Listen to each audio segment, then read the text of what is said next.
രഞ്ജീഷിൻ്റെ voice ഇപ്പം നിലവിൽ പുറത്തു വന്നിട്ടുണ്ട്. ഓരോരുത്തർക്കും ഓരോന്ന് തലയെ വരച്ച് വെച്ചിട്ടുണ്ട്. നമ്മൾ ജനിക്കുന്നതിന് മുമ്പാണ് ശരി ഇന്നത് ഇന്നയാൾക്ക് ഇന്നതൊക്കെ അനുഭവിച്ചേ പറ്റുമെന്ന് തലയെ വരച്ച് വെച്ചിട്ടുണ്ട്. അതിൻ്റെ ബാക്കി ഞാൻ അനുഭവിക്കുന്ന അത്രേ ഉള്ളൂ. പി ജിക്ക് പോകണമെന്ന് പി ജിക്ക് വിട്ടു, പി എസ് സിക്ക് പോകണമെന്ന് പറഞ്ഞു, ഇതെല്ലാം ചെയ്ത് കൊടുത്ത് എഴുതുന്ന കൊണ്ട് പക്ഷെ വീട്ടിൽ നമുക്കിട്ട് ഇതുപോലത്തെ പണി തരുന്നുള്ള കാര്യം നമുക്കറിയത്തില്ലല്ലോ. ഈ കുമളിയിലെ ബസ് കണ്ടക്ടർ രഞ്ജീഷിൻ്റെ മരണമായിട്ട് ബന്ധപ്പെട്ട് രഞ്ജീഷിൻ്റെ വോയിസ് ഇപ്പം നിലവിൽ പുറത്തു വന്നിട്ടുണ്ട്. കുറേ ചാനൽസ് അതെടുത്ത് വെച്ചിട്ട് റിയാക്ട് ചെയ്തിട്ടുമുണ്ട്. ശരിക്കും പറഞ്ഞു കഴിഞ്ഞാൽ രഞ്ജീഷിൻ്റെ ആ ഒരു വോയിസ് ഞാൻ കേൾക്കുന്ന സമയത്ത് ഞാൻ ആലോചിച്ചു, ഈ ഭാര്യ എന്ന് പറയുന്ന ഇവള് എത്രത്തോളം ക്രൂരതയാണ് ആ ഒരു മനുഷ്യൻ്റെ അടുത്ത് കാണിച്ചിരുന്നത്. അതായത് അവൾക്ക് പഠിക്കണമെന്ന് പറഞ്ഞ് പഠിപ്പിക്കാൻ കൊണ്ടാക്കി, പിന്നെ അവൾക്ക് PSC കോച്ചിങ്ങിന് പോകണമെന്നും പറഞ്ഞ് അവിടെ കൊണ്ട് ചേർത്ത്. അതായത് ആ പെണ്ണിന് വേണ്ട എല്ലാ സഹായങ്ങളും ചെയ്തു കൊടുത്തിട്ടാണ് ഒരു തെറ്റും ചെയ്യാത്ത രഞ്ജീഷിൻ്റെ അടുത്ത് അവൾ ഈ ഒരു ചതി ചെയ്തത്. എന്തായാലും നമുക്ക് ആദ്യം ആ വോയിസ് കേൾക്കാം, അതിനുശേഷം സംസാരിക്കാം. ഓരോരുത്തർക്കും ഓരോന്ന് തലയെ വരച്ച് വെച്ചിട്ടുണ്ട്. നമ്മൾ ജനിക്കുന്നതിന് മുമ്പാണ് ശരി ഇന്നത് ഇന്നയാൾക്ക് ഇന്നതൊക്കെ അനുഭവിച്ചേ പറ്റുമെന്ന് തലയെ വരച്ച് വെച്ചിട്ടുണ്ട്. അതിൻ്റെ ബാക്കി ഞാൻ അനുഭവിക്കുന്ന അത്രേ ഉള്ളൂ.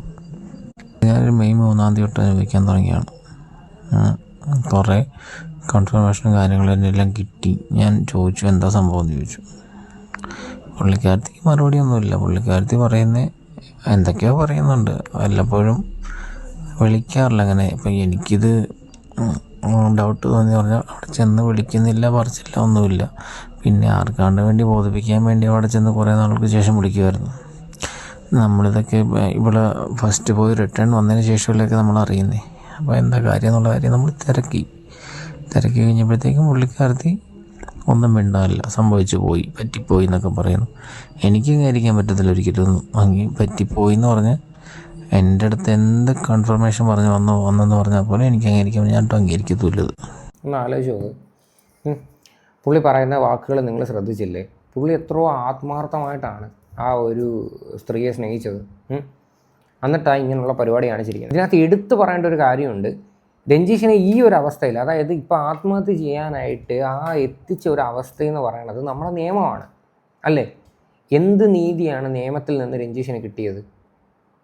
ശരിക്കും പറഞ്ഞാൽ ഈ ഒരു മനുഷ്യൻ്റെ ഒരു മാനസികാവസ്ഥ പോലും മനസ്സിലാക്കാതെയാണ് ആ ഒരു കുട്ടിയെ വിട്ടുകൊടുക്കാനായിട്ടുള്ള ഒരു ഓർഡർ ജഡ്ജി കൊടുത്തത്. ശരിക്കും ഇപ്പം ഞാൻ ഒരിക്കലും പറയത്തില്ല ഈ ഒരു ആത്മഹത്യ എന്ന് പറയുന്ന ഒരു സാധനം ഒരു എന്താ പറയണ്ട എല്ലാത്തിനുള്ള പരിഹാരമാണ്. ഏതെങ്കിലും ആൾക്കാർക്ക് ഇങ്ങനെയൊക്കെയുള്ള മെൻ്റൽ പ്രഷർ അനുഭവിക്കുന്നുണ്ടെങ്കിൽ നിങ്ങൾ ഒരിക്കലും ഇങ്ങനെയൊക്കെയുള്ള കാര്യങ്ങൾ ചെയ്യരുത്. അതിനകത്തോട്ട് ഒരിക്കലും എനിക്ക് യോജിക്കാൻ പറ്റുന്നില്ല. ഒരു വേറെ എന്തെല്ലാം മാർഗം ഉണ്ടായിരുന്നു, കോടതി വഴി പോകുമായിരുന്നു, വേണമെങ്കിൽ അപ്പീൽ കൊടുക്കാമായിരുന്നു, അങ്ങനെ പല പല കാര്യങ്ങൾ ചെയ്യാം. പക്ഷെ അതിന് പകരം ഇങ്ങനെ ചെയ്യുന്നതിനകത്തോട്ട് ഒരിക്കലും അംഗീകരിക്കാൻ പറ്റത്തില്ല. പ്രത്യേകിച്ച് പ്രായമായിട്ടുള്ള അച്ഛനും അമ്മയും നിങ്ങൾക്കുണ്ട്. അവരുടെ അവസ്ഥയും കൂടെ നിങ്ങൾ മനസ്സിലാക്കിയിട്ട് വേണമായിരുന്നു നിങ്ങൾ ഇങ്ങനെയുള്ള പ്രവൃത്തി ചെയ്യാനായിട്ട്. അങ്ങനെ എൻ്റെ അതൊക്കെ ഒരു 6 വർഷം നിന്നതിൻ്റെ അകത്തൊരു നമുക്കൊരു എന്തെങ്കിലും തരത്തിലൂടെ ഒരു ബുദ്ധിമുട്ടുണ്ടാക്കിയിട്ടുണ്ട്. ശരിയാണ്, ഫുഡിനാണെപ്പോഴും ശരി. ഞാൻ ഈ കല്യാണം കഴിഞ്ഞ 6 സ്വന്തമായിട്ട് ഡ്രസ്സ് വാങ്ങിയിട്ടില്ല, ഒന്നും ഞാൻ ചെയ്തിട്ടില്ല. എല്ലാവർക്കും വേണ്ടി, എൻ്റെ കൊച്ചിനും വേണ്ടി, ഇവയ്ക്കും വേണ്ടി ഞാൻ ചെയ്തുകൊണ്ടിരുന്നത്. അവള് ഞാൻ പറയുന്നില്ല, പറഞ്ഞാൽ കൂടി പോകണം, ഞാനൊന്നും പറയുന്നില്ല, കൊണ്ട് പറയിപ്പിക്കരുത്. അവനുണ്ടായിക്കഴിഞ്ഞ ശേഷം എനിക്കിട്ട് ചെയ്തൊക്കെ കേട്ട് കഴിഞ്ഞാൽ അത് ശരിയാവത്തില്ല. ഇപ്പം എല്ലാവർക്കും ഇപ്പം പുള്ളിക്കാരത്തെ സംബന്ധിച്ച് പുള്ളിക്കാർ ശമ്പളമുണ്ട്, സാലറി 50,000 ശമ്പളമുണ്ട്. അതുകൊണ്ട് പുള്ളിക്കാരത്തേക്ക് എന്ത് വേണമെങ്കിലും അവിടെ ഒന്നുണ്ട്. അതിനൊട്ട് തുള്ളിക്കൊണ്ടിരിക്കുന്ന ബിന്ദുവമ്മ ആയിക്കോട്ടെ, എനിക്ക് എൻ്റെ അകത്ത് ഒരു വിഷയമുള്ള കേസല്ല. അവർ ചെയ്യട്ടെ, എന്താണെന്ന് വെച്ചാൽ ചെയ്യട്ടെ. കൊച്ചിന് പുള്ളിയുടെ സംസാര രീതി കേട്ടില്ലേ? വളരെ നിസ്സഹായ അവസ്ഥയിൽ സംസാരിക്കുന്നതാണ്. അതായത് ഒരു തെറ്റും അങ്ങോട്ട് ചെയ്തിട്ടില്ല. പക്ഷേ അവളെന്തോ കാണിച്ചുകൊണ്ടിരിക്കുന്നത്, അവൾ ബാക്ക് ടു ബാക്ക് ഇതേണക്ക് ഈ പറയുന്ന രഞ്ജീഷിന് പണി കൊടുത്തുകൊണ്ടിരിക്കുമായിരുന്നു. അവൾക്ക് 50,000 സാലറി ഉണ്ട്, അതിൻ്റെ അഹങ്കാരമാണ് അവൾ കാണിക്കുന്നത് എന്നുള്ള രീതി പറയുന്നത്.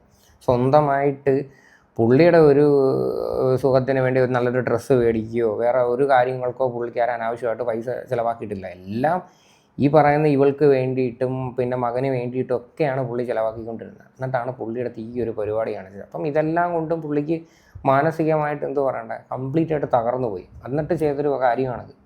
വിട്ടുകൊടുക്കണോ വേണ്ടെന്ന് ഞാനല്ലേ തീരുമാനിക്കുന്നത്. അതിൻ്റെ കാലഘട്ടം കഴിഞ്ഞു പോയല്ലോ. അത് ചെയ്യാം, സമയം വരട്ടെ. അല്ലെങ്കിൽ അവൾക്ക് എന്നെ വേണ്ടെന്ന് ഇട്ടിട്ട് പോട്ടെ, എനിക്ക് എൻ്റെ അകത്ത് പ്രശ്നമുള്ള കേസല്ല. പിന്നെ ഞാൻ ആ വലിയച്ഛനെയും ആ ബിന്ദുമേനെ ഓർത്തിട്ട് മാത്രം ആ കൊച്ചിനെ അങ്ങോട്ട് വല്ലപ്പോഴും ഞാൻ വിടുന്നത്. അതുപോലെ എനിക്ക് ചെയ്യാണ്ടിരിക്കാൻ അറിയാം. പക്ഷേ എനിക്ക് എൻ്റെ മനസ്സാക്ഷി എനിക്ക് അനുവദിക്കത്തില്ലാത്തതുകൊണ്ട് മാത്രം ഞാൻ വിടുന്ന വല്ലപ്പോഴാണെങ്കിൽ പോലും. ഇതിനകത്ത് പറയുന്നുണ്ട്, ഈ എൻ്റെ മനസാക്ഷി അനുവദിക്കാത്തതുകൊണ്ട് മാത്രമാണ് ഞാൻ കൊച്ചിനെ വല്ലപ്പോഴും എന്ന്. അതായത് വല്ലപ്പോഴും എനിക്ക് തോന്നുന്നു കൊച്ചിനെ അവർക്കൊക്കെ കൊണ്ടുപോയി കാണിക്കുമായിരിക്കും എന്ന് എനിക്ക് തോന്നുന്നു. അതായിരിക്കും ഇവിടെ പറഞ്ഞത്. അപ്പം ഈ കൊച്ചിന് വേണ്ടിയിട്ടുള്ള തർക്കം കുറച്ച് നാളുകളായിട്ട് നടക്കുന്നുണ്ട്. അവസാനമാണ് അവൾ കോടതി വിധിയും മേടിച്ചുകൊണ്ട് വന്നത്.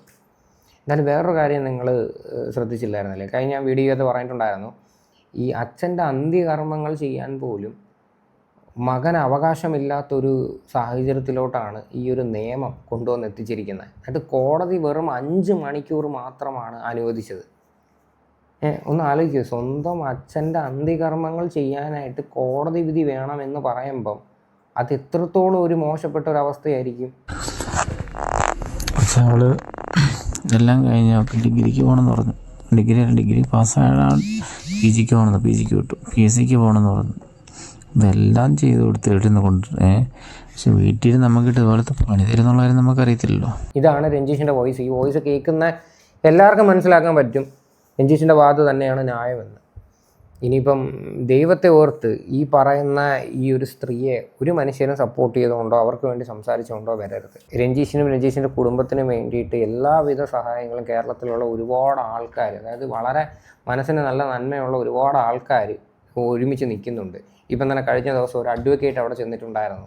ഞാൻ എൻ്റെ വീഡിയോയ്ക്കകത്ത് ഓൾറെഡി പറഞ്ഞിട്ടുണ്ടായിരുന്നു. ആ അഡ്വക്കേറ്റ് അച്ഛനും അമ്മയോടും കൂടെ ഇരുന്ന് സംസാരിക്കുന്ന ഒരു വീഡിയോ പുള്ളിയുടെ ഇൻസ്റ്റാഗ്രാമിൽ പോസ്റ്റ് ചെയ്തിട്ടുണ്ട്. നമുക്ക് ആദ്യം ആ വീഡിയോ ഒന്ന് കാണാം.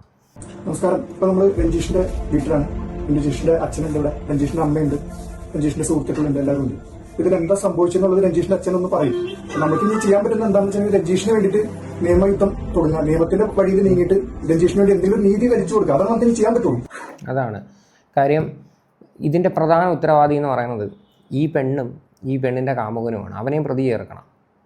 എന്നിട്ട് വേണം ഈ ഒരു കേസ് കൊടുക്കാനായിട്ട്. കാര്യം മാനസിക സമ്മർദ്ദം, അതായത് പ്രേരണ കുറ്റം, ഇതിനകത്ത് അതെല്ലാം വരും.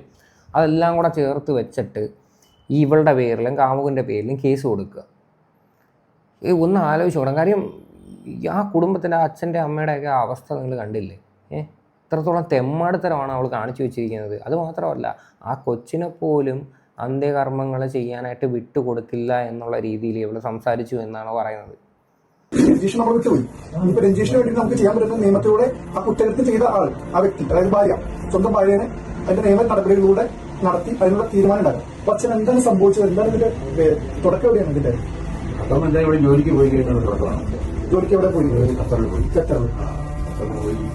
കല്യാണം കഴിഞ്ഞിട്ട് എത്ര വർഷം? കല്യാണം കഴിഞ്ഞിട്ട് അന്ന് 2 വർഷം അവിടെ ജോലി ചെയ്ത് വരുന്ന വഴിയാണ് അവളാരുമായിട്ടും ഒരു ബന്ധത്തിലായി. ഇവള് ജോലിക്ക് പോയപ്പം തൊട്ട് തുടങ്ങിയ പ്രശ്നങ്ങളാണ് എന്ന്. മാത്രമല്ല വേറൊരു കാര്യമുണ്ട്, ഇവള് ജോലിക്ക് അങ്ങോട്ട് പോയിട്ട് ആദ്യം ലീവിന് വരുന്ന സമയത്തെ ഓൾറെഡി രഞ്ജിച്ച് ഇതെല്ലാം പിടിച്ചിട്ടുണ്ടായിരുന്നു. അത് ചോദിച്ച സമയത്ത് ഇവൾക്ക് എക്സ്പ്ലനേഷനോ കാര്യങ്ങളോ ഒന്നുമില്ല. ഇവളതിൽ നിന്നല്ല ഒഴിഞ്ഞു മാറുമായിരുന്നു. ഇവളവിടെ എന്ന് പോയോ അന്ന് തൊട്ട് പ്രശ്നങ്ങളാണ്. ഇതിന് വേണ്ടിയിട്ടാണ് ഇവള് ജോലിക്കൊക്കെ പോകുന്നത്.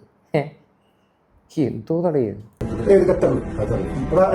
മനസ്സിലായത് പിന്നെ അവൻ കുറച്ച് കാര്യങ്ങളൊക്കെ ഫോണിലൂടെ ഈ ആ വ്യക്തി അങ്ങനെയാ സംഭവം. ഓ, അതായത് ഈ എന്താ പറയാ, ഖത്തറിൽ വെച്ച് പരിചയപ്പെട്ട് ആ ബന്ധത്തിലായിരുന്ന വ്യക്തി ഇങ്ങോട്ട് നമ്മുടെ രഞ്ജീഷിന്റെ മൊബൈലിലേക്ക് അനാവശ്യമായിട്ടുള്ള അവരുടെ ബന്ധത്തെ കുറിച്ചുള്ള ഫോട്ടോകൾ സ്വന്തം ഭർത്താവിന് അയച്ചു കൊടുക്കും. അങ്ങനെയാണ് ഞങ്ങൾ അറിയുന്നത്. നിങ്ങൾ അറിയുന്നത് എത്ര വർഷമായി? അപ്പൊ 3 വർഷം കഴിഞ്ഞു. അപ്പൊ എനിക്ക് തോന്നുന്നു ഈ കാമുകൻ ഉൾപ്പെടെ ഫോട്ടോസും കാര്യങ്ങളും എല്ലാം രഞ്ജീഷിന് അയച്ചു കൊടുത്തു എന്നുള്ള രീതി. അപ്പം അവന് ഇതിനകത്ത് പ്രധാന ഉത്തരവാദിയാണ്. മനസ്സിലായ? അവനെയാണ് വെളിച്ചെടുത്തത് കൊണ്ടുവരേണ്ടത്. അവനാണ് ഇതിൻ്റെ മെയിൻ കണ്ണി. അപ്പൊ ഇങ്ങനെയുള്ള ഇങ്ങനെ ഫോട്ടോസോ അങ്ങനെ എന്തോ ഇയാൾക്ക് അയച്ചു കൊടുത്തു എന്ന് പറഞ്ഞല്ലോ. അത് കണ്ടാൽ ഏത് ഭർത്താവിന്റെ വിഷമം ഉണ്ടായിട്ടുണ്ടോ? അതായിരിക്കും കാരണം. അല്ലാതെ രഞ്ജീഷ് മരിക്കാനുള്ള യാതൊരു കാരണവും കാണില്ല. കാരണം ഞാൻ ഇവിടുത്തെ സുഹൃത്തുക്കളോട് ചോദിച്ചു, എല്ലാവർക്കും വേണ്ടപ്പെട്ട ആളാണ്. അല്ല, അപ്പൊ മരണത്തിനുള്ള കാരണം ശ്രീരഞ്ജിനിയാണ്. ഉറപ്പാണ്. അപ്പൊ ഞാൻ ശ്രീരഞ്ജിനി അവളുടെ അമ്മയാണ് നമ്മുടെ മകനെ ഇത് ഈ ലെവലിലേക്ക് വെക്കാനുള്ള കാരണം. അപ്പൊ നമുക്ക് അതിന്റെ നിയമ നടപടികളിൽ പോകണം അച്ഛൻ.